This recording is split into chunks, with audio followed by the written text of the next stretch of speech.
So in the last class we have started discussing about the advanced surface characterization techniques, and I have introduced you the subject, given different examples from our own studies showing the importance of the surface characterization techniques from the perspectives of material science and engineering.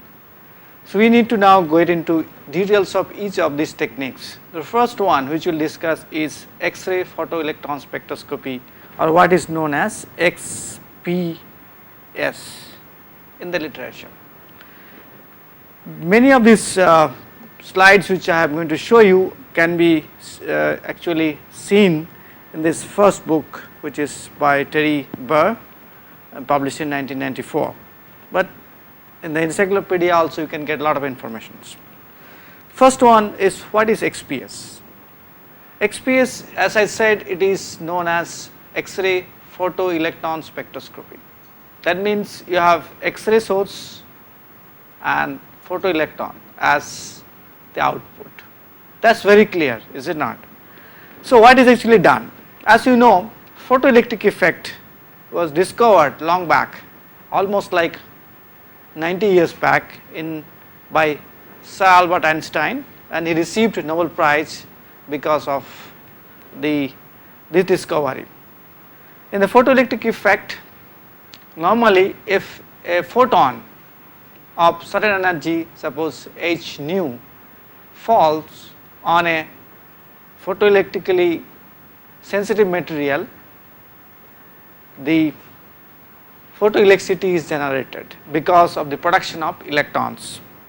That is what is shown in the first slide.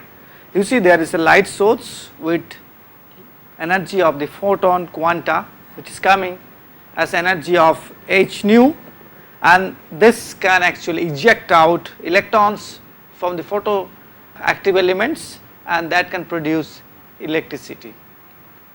Fine. So that same thing can be used to make photoelectron spectroscopy. The source which can be used in the photoelectron spectroscopy is not the photon but an X-ray. So this was done by K. Sackman and he received Nobel Prize after 60 years of Einstein's discovery.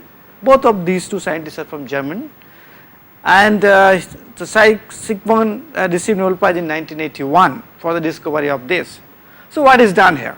You have an X-ray photon coming from an X-ray source. It can be any actually X-ray source like copper or nickel or chromium or iron, and this X-ray photon falls on a certain, suppose, molecule.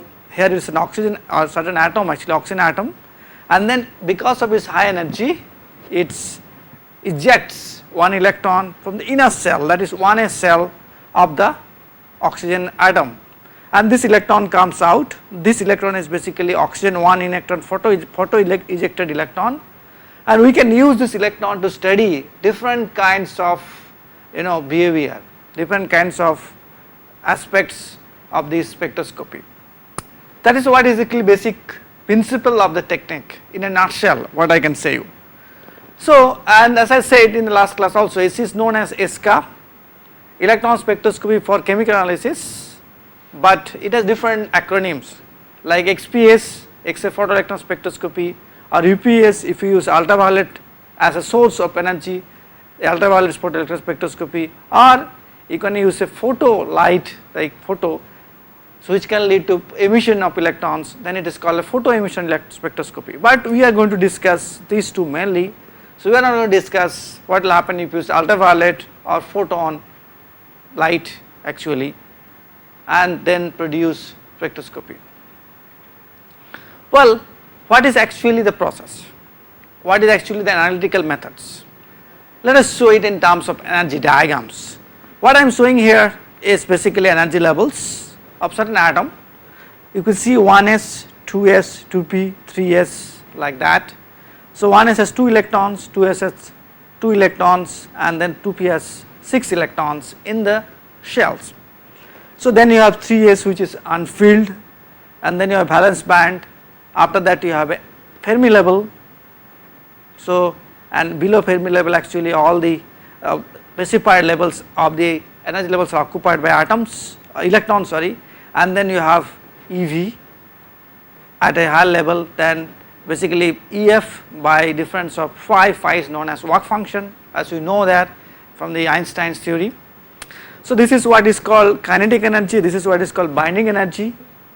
Now if a photoelectrons or X-ray actually comes and falls on this atom and it ejects, suppose one of the electrons in a 2p shell, and this electrons then has sufficient kinetic energy to travel to this valence band and even pass the Fermi level and come out, this is known as photoelectron. So we can calculate the kinetic energy of the photoelectron as h nu, which is the incident energy of the photon, minus EB, EB is basically the binding energy, plus phi is the work function. So this is work function, you know, and EB is basically binding energy. That is how we denote. So that means the binding energy is the energy with which this electron is bound to the nucleus. So that means XPS spectrum basically can always plot the energy or the intensity of the photoelectrons I versus either the binding energy, that is EB, or the kinetic energy. They are related, as you can see. Phi is, that is work function for a material, is well known. H nu is the energy of the incident X-ray, that is also well known. So therefore the two things which can vary is the Ke or EB, depending on which atom, which electron you are ejecting out.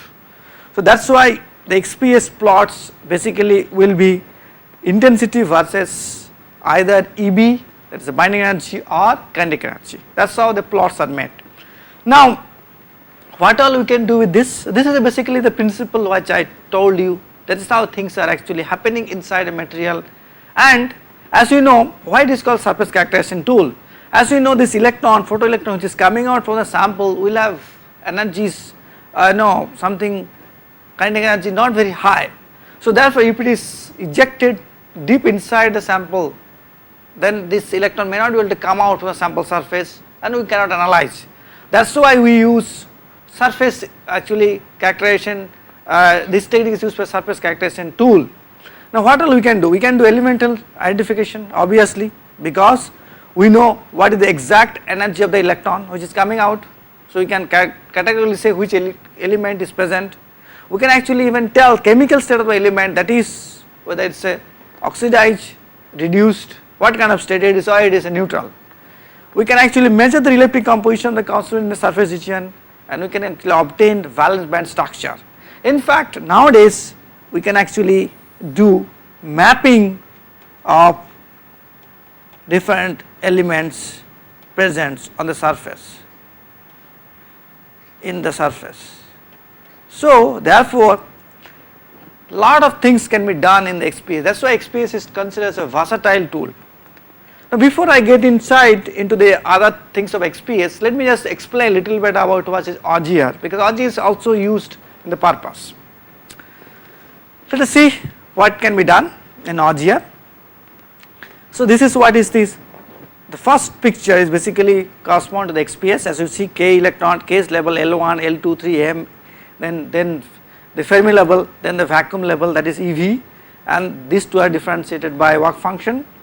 Okay, so now an X-ray falls and eject electron comes out, this whole thing is known as XPS, right.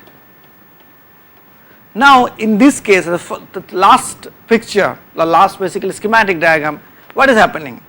If you see, if this becomes vacant by ejecting the electrons out by the X-rays, and higher level electron, higher level means suppose at L1 level electron can fall back into the K level and thus releasing certain energy.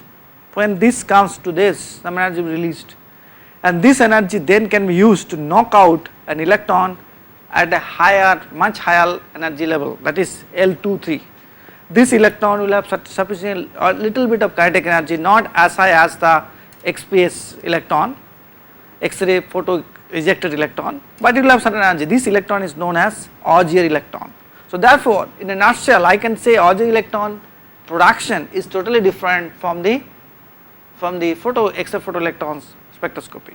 Here basically jump of the electron from a higher level to a lower level leads to production of certain other energy h nu 1, which can basically eject another electron from L23 cell, and that electron comes out from the sample surface is known as Auger electrons. So obviously the kinetic energy of this Auger electron is much lower than the XPS. That is why Auger spectroscopy is always done from the region near to the sample surface. You cannot actually probe little inside the sample surface, while XPS can be used to probe the sample surface which is deeper compared to Auger. So that is why XPS and Auger, these are complementary tool, very widely used. Remember, Auger was discovered by Auger, so that is why this process is named after him. We are going to discuss this Auger spectroscopy in detail, so let us not talk about this right now, but for the sake of your understanding I am just going to tell you what is Auger spectroscopy. Now let us go back to the XPS again. In XPS, binding energy reference is done like this. Let us do that. Suppose this is a sample, they have a core electrons, then you have binding energy. Binding energy means this is what the electrons are there. Then this is as a Fermi level, as I said, EF, and there is a work function. Then you have a vacuum energy level. Okay. So once the X-ray falls, it basically crosses the binding energy, then Fermi level, then this work function comes out. That is how actually you get kinetic energy of the XPS as this h nu minus BF minus phi of the sample. So and that is basically then if in a case a spectrometer, what happens? There is a vacuum level, then there is a spectrometer work function. So this needs to be subtracted. So basically it depends, the kinetic energy is basically when this comes to the electron falls on a spectrometer, kinetic energy becomes like this h nu minus BF minus phi spec, because Q sample, phi sample basically cancelled out. So finally we get binding energy is basically equal to binding of the electron, h nu is the energy of the incident photon, the X-ray photon, minus the kinetic energy minus the phi spectrometer. Now as you know, this is fixed, well known in a very particular spectrometer. This is the fixed also because we know what is the incident energy of the X-ray. So basically what is varying is this and this, or these two are dependent. So now we can actually calculate, if I know this, the kinetic energy, or if I know the kinetic energy, we can calculate binding energy. Basically what we measure is the kinetic energy of the electron, and that can be used to calculate the binding energy which is present in the electron. So that is how actually we can characterize the electron which is ejected out. How the instrumentation is done we are going to discuss in detail later on, but to show you that, so what you have is basically you have a lot of different stops are there here. This is the basically heart of the system. You have a sample, you have X-ray gun, and you can have electron gun. Basically X-ray has always an electron gun, and then you have an ion gun to basically clean the sample surface. Many times you can use argon ion because this is done inside a vacuum chamber. So once the electron are ejected, this passes through this electrostatic transfer lens. This is what is shown you here, and then it basically goes through a hemispherical portion and then falls on the electron electron multiplier, which is nothing but basically a gate, and then it is getting amplified the signal through when it passes through this multiplier, and then it is recorded after it passes through the red meter, it recorded, and we get a plot between intensity versus kinetic energy or intensity versus binding energy. That is what is shown you here. Well, that is actually simplest possible thing, but it is not so. Then you have a control unit, and there are many other stuffs related to it, but this is what is done. Remember, it is done in a very high vacuum system because electrons needs to travel through this. That is why we need a very high vacuum system. Vacuum level should be 10 to the minus 10, 9 torr, and we need also any kind of surface contamination or the surface reactions. So that is why X-rays energies which are allowed to fall on the samples should be tailored so that there will be no surface reaction or contamination formed because of the X-ray falling on the sample surface. Well, let me show you the typical X-ray XPS spectrum. I am going to show you two spectrums, one from our own, other ones taken from the literature. As I said in the last class, we have been working lots on the hydroxyapatite and hydroxyapatite metal, that is titanium composites. So from the surface, the spectrum is taken both from hydroxyapatite and hydroxyapatite titanium composites. It's basically intensity versus binding energy plot. Intensity is in arbitrary units, that is called the basically the energy, the number of counts, CPS, sometimes we call CPS, counts per second, and binding energy is always written in the units of electron volts. So as you see, we can see different peaks. As usual, any spectroscopy have a background and a peak, okay, and the most intense peak coming from both the sample is oxygen 1s, for which I have already discussed with you. Then you have a peak coming from carbon 1s, which is basically used as a standard in XPS, because you know all samples have some common carbon. So you are going to see these peaks. So many times the spectrometers actually are basically calibrated using this peak position. Then because it's a hydroxyapatite formula of Ca10 PO4 whole 2 OH whole 2, okay. So as you see, there is phosphorus, there is calcium, there is oxygen, there is hydrogen normally not detected, and you see oxygen peaks, calcium peaks is here, calcium 2p 3 by 2, calcium 2p half. We are going to discuss what is the meaning of that. These are present both in hydroxyapatite and titanium. Then you have phosphorus peaks P2p and P2s coming in these positions, and altogether you have basically little bit of titanium peaks here. You can see carbon 1s and carbon 2s will be present always. This titanium peak is not visible here, but little bit small peak is visible here. So that's how we can say titanium is present, but basically titanium is not present as a metallic state, it's present as a oxide state or basically oxidized state. So that's actually how this XPS spectrum looks like, and we can analyze different things from this. We can calculate the element present, the chemical state of the element present, and we can calculate the percentage of the particular element present by calculating the area under the peaks. We can calculate in fact the chemical shift because of the binding of the elements with any other things. Lot of other things can be done, which is the part of the topics of this lecture. Typical XPS spectrum for indium phosphide 110 surface. As you see here, you see only indium and phosphorus peaks. You see indium 3s, indium 3 1 by 2, this is 3p 1 by 2, this is 3p 3 by 5, 3d 3 by 2, this is 3d 5 by 2, okay, this is 3 by 2. This is phosphorus peaks will always have a high binding energy than the indium, as you know. Phosphorus 2s, phosphorus 2p, indium 4p, indium 4d. So indium has 3s, 3p, 3d, 4p and 4d. Phosphorus has 2s, 2p peaks, which is clearly detected, and then you have a background in this. That's how actually the peaks, the spectrum looks like. I hope things are clear in your mind how XPS works and how the spectrum looks like, because we are going to use this spectrum. Now to give you more idea, let us look at a very high atomic number elements like uranium and talk about binding energies and the ionization cross sections. This is binding energy versus ionization cross sections. As you see here, different kind of energy levels are there. You have 4p 2 spins 1.5 and 3 by 2, 5d 3 by 2, okay, 5d 3 by 2 is small also there, and this is different than 5p half, 5s and 5d. On the other hand, f levels are there also, so f 5 by 2, f 7 by 2. You can see the ionization cross sections are very high. Ionization cross section means how much electrons are created after you ionize with these X-rays. Very high for 4f electrons, followed by 4d, then 5d and 4p. Other ionization energies are very low for these electrons like 5d, 5p and 5d and 5s, because they are very close to the Fermi level.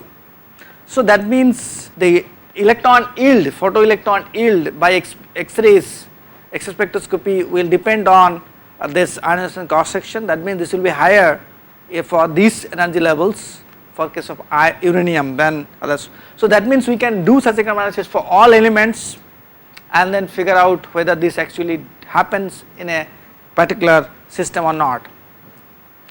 Well, now let us get into nitty-gritties of that. As you see, for P, D and F peaks, there are always 2 peaks that are observed.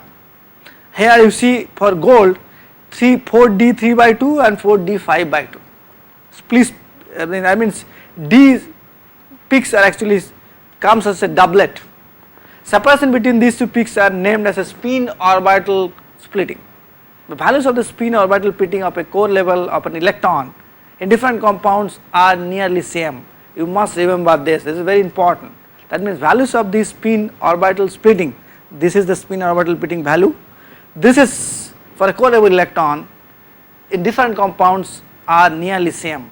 Peak ratios, peak area ratio, that means this is the peak area for these 2 electrons, peak area ratios of a core level of an electron element in different compounds are also nearly same. These 2 are very important.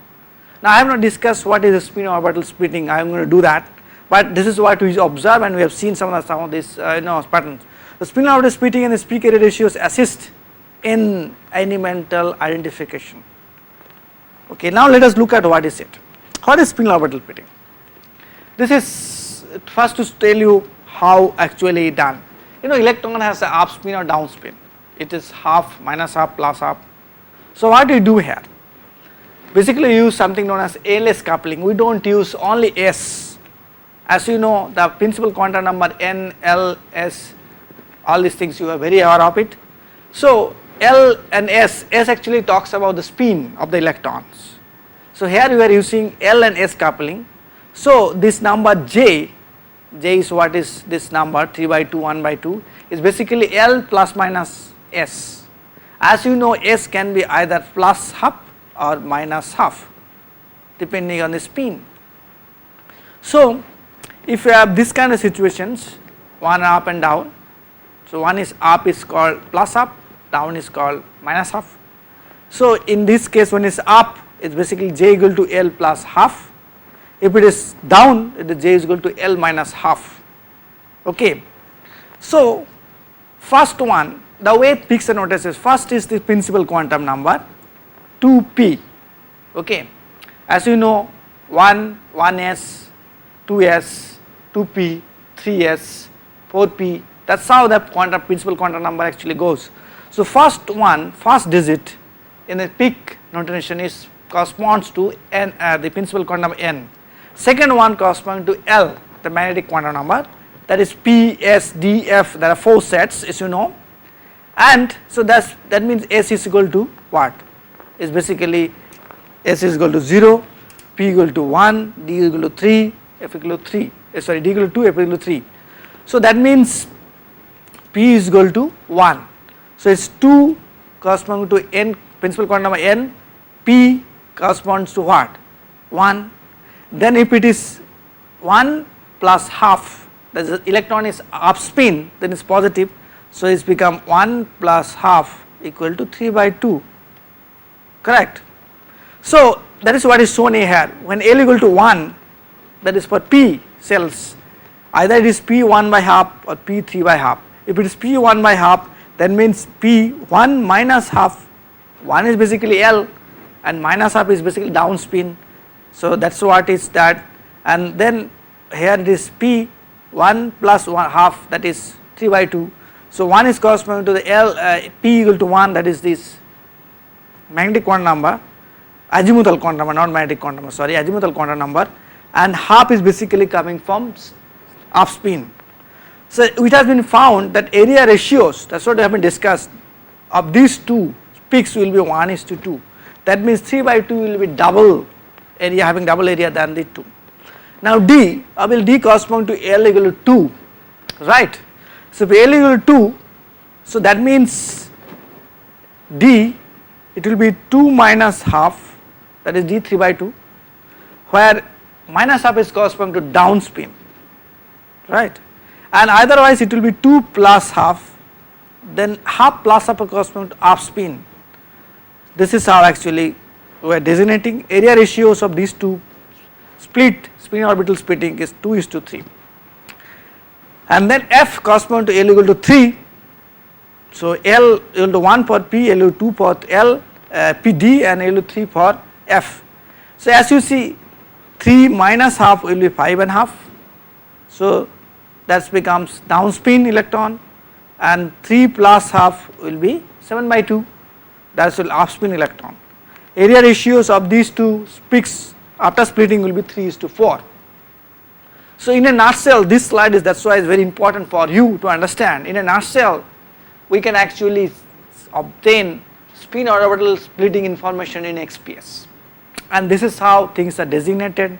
This is how things are actually, peaks are marked in the XPS spectrum. Now let us look at how we can use this for gold. Gold has it has 4s, 4p, 4d, 5s, 4f, 5f, and 5p electrons. So what are they? The binding energy for electron is 763. This is what is there, 763. 4p half, that is downspin, is basically 643. This is the one. 4p 3/2 upspin, it is 547. You see the area ratios are 1:2, this is 2:1. Then 4d you have a 3/2, that is downspin. This d is corresponding to 2, L equal 2, so therefore L 2 minus half is 3/2. This is what is that. This is coming around 353 electron volts binding energy, and 5/2 will come 335. They are very close by. Area ratio is about how much? It's about 2:3. Now if you look at 4f, so 4f has 88 and 84 as a binding energies. This is the one, very close by, 88, 84. So 5/2 is 3 minus half downspin, and 7/2 is 3 plus half upspin. Area ratio is 3:4. Then you have 5p, and others many times are not observed. 5f and 5p is 5p is observed, 5f is very close, so it is not observed, not seen. Now we can actually use this area ratios for quantitative analysis. That's what was done. In this case we have used aluminum K alpha as a X-ray source. So in case of AGR, if you look at it, the binding energies for say, I am not discussing here, but I will discuss later, is N00 is 1116 electron volts, N5, N6, N67. We need to discuss. Let us not discuss about this part right now. Once we come back to AGR, we will discuss. So first let us see how we can identify peaks. Just like X-ray diffraction, here we can identify peaks. So what is the general method? First is check peaks position and relative intensities of 2 or more peaks, both in case of XPS and AGR lines of an element. Checks the spin orbital splitting and area ratios of PDF. First thing is the peak position and relative peak intensities or 2 or more peaks, that is what you should do. Second thing is the spin orbital splitting of our area ratios. So let us see the following things. Here it is basically the plot is showing for aluminum and silicon. You see this is coming for aluminum 2s, so we can actually know the peak position for 2s, what is the binding energy. So binding energy can be calculated. Aluminum 2p also, silicon 2s, silicon 2p, but it does not tell about what is the spin orbital splitting. Okay, so to do that, whether it is 2p half or 2p 3/2, one has to look into the area ratios. So as you can see, this is aluminum 2p, so therefore this will be 2p half, and this will be 2p 3/2, this will be 2p 3/2, this will be the small one will 2p 3/2. Silicon is also like that, one can detect. And if you scan the whole thing, there are many peaks. First thing is this, you can find oxygen, carbon, chlorine, silicon, nitrogen, all aluminum, sodium, so many peaks are observed. So that is what they done by just checking the peak positions. Second thing which you must know before even proceed further is what is the sampling depth, how much information is coming from what to the till what kind of depth of the sample. So normally this is again we use the same formula like X-rays, because it is X-ray penetration only, but electrons coming out after generation from the sample surface. So if we know the lambda I means for a particular element, inelastic mean free path of any element in a solid, we can do that. So for a electron intensity of I0 which is created inside the sample at a depth d below the surface, the intensity is attenuated according to the Beer-Lombard law. We have already discussed Beer-Lombard law in UV visible spectroscopy. So intensity Is which is coming on the surface is basically exponentially varies with dy lambda. So with a path length of 1 lambda, okay, that is 63% of the electrons are scattered. This is very clear when d equal to lambda is basically Is equal to I0 divided by E. So that means 1 by E of I0, that is equal to 63% of I0. That is what is said here. So therefore you must remember this formula. It is I0 exponential d by lambda, not lambda by d, okay. It is d by lambda. Lambda is the inelastic mean free path of an electron in a solid. That you must have knowledge first. You must have that. These are actually inelastic scattered electron, not elastic scattered electron, because these electrons are losing energies. So therefore one needs to know what is the mean free path of that. These are all available.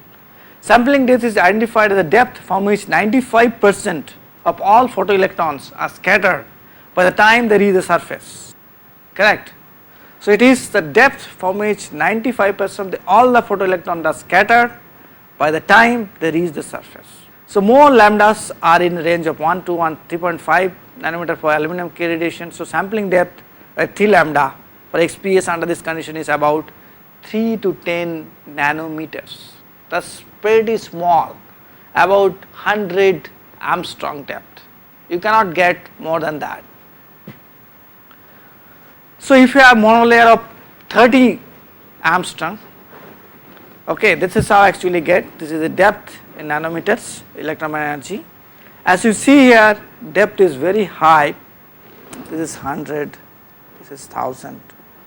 As you say, this is depth is high, when you have binding energy is less, that is obvious, there will be more kinetic energy of electron. As the binding energy reduces, kinetic energy will be more, so it will be coming out. As the binding energy increases, it also decreases, but for a very high binding energies, again there is a increase. That is because of the effect which is different from the inelastic scattering. This is basically universal curve. So lambda actually depends on the kinetic energy of photoelectrons and the specific elements. This is that. So as specific element means what type of element it is, that is basically they dictates the binding energy. So now after knowing all these things, because you know sampling depth now, you know how the peaks to be identified, let us see how quantitative analysis can be done. Now in a XPS instrument, measurements are accurate to the level of plus minus 10%. It is not very accurate, error is approximately 10%. The intensity which is coming out of sample surface is a function of Ni, sigma I, lambda I, k. What is Ni? Ni is the average atomic concentration of element I in the surface under analysis. That is what actually we want to measure. I, the intensity of electrons peak can be measured very easily. Ni is the average atomic concentration, that is our variable, or that is what is actually want to measure. So sigma is what? Photoelectron cross section. It basically is called Schofield factor expressed by any peak position P. Lambda I have already discussed is the inelastic mean free path of photoelectron, and K is all the other factors dumped in, like for quantitative assessment. You know EDS how many other factors dumped in. In EDX actually there are factors like atomic number, difference, the fluorescence, all these factors are dumped in a particular parameter. Same way K has all the other factors. So basically, frankly speaking, intensity depends on the concentration of the element, photoelectron cross section of the element, and the inelastic mean free path of the photoelectron. These three factors. K is normally constant for any experiment. So as if you know if this is measurable, If you know these two parameters, we can calculate Ni. That is what is the quantification done. Now how to measure this I?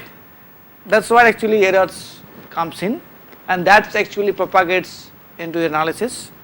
So if you look at this intensity by the kinetic energy pot, peak's shape is like this. This is not a typical X-ray diffraction peaks, little bit distorted.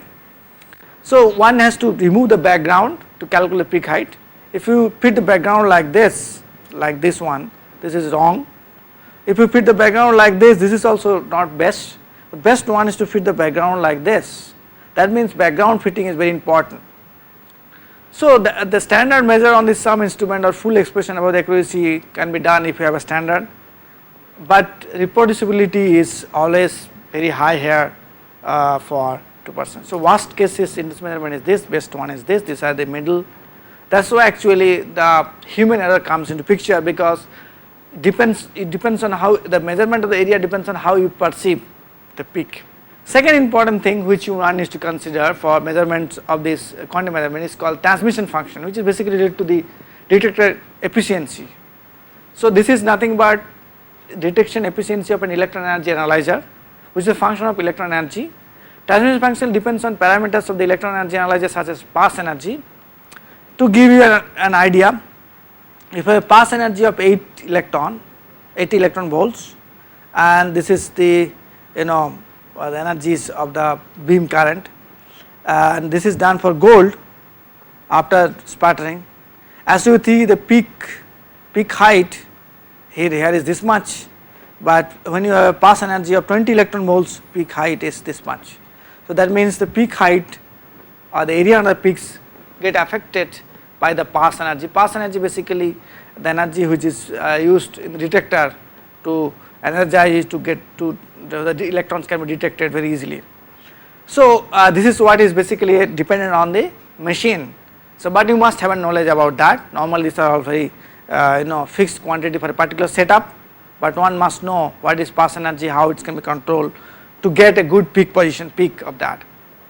Now what is Schofield cross section factor A? This can be calculated for each element from a scattering theory, basically for basically for aluminum and magnesium K alpha radiation, and similarly lambda I is varies with the kinetic energy of the photoelectron. It can be also estimated for universal curve, which I have told you. Universal curve is this one, this is the one, this is lambda I. This can be used to calculate all the lambda i's of different elements. Okay, so for a multi-element system, surface layer, which is normally the case, this is we can write down the constants of element Ni divided by Ni plus Nj plus K, where J, I, J, K are 3 elements. So this is how it is done. I divided by sigma I by lambda I divided by, this is the whole thing, the whole divided by this one. This is for I, this is for J, this is for K. As you say, the factor which comes, capital K has been nullified because of the ratio taking. So that's how actually done. So I can also calculate Nj now. Nj is Nj divided by Ni plus Nj plus Nk. Similarly, Nk can be calculated. Let us see how these are done. Some examples. For oxide surface, that is oxygen metal atomic ratio is determined for corresponding intensities. MgO pelletized. One OS, O2s by metal is basically Mg here, 2p, ratio is this much, plus minus 10%. Okay. Now Al2O3 is also like that, SiO2 calculated Cu2O. These are the different oxygen atoms, oxygen energy levels divided by metal energy levels, ratios. So these are the measurements actually tells us how quantitatively intensities can be correlated.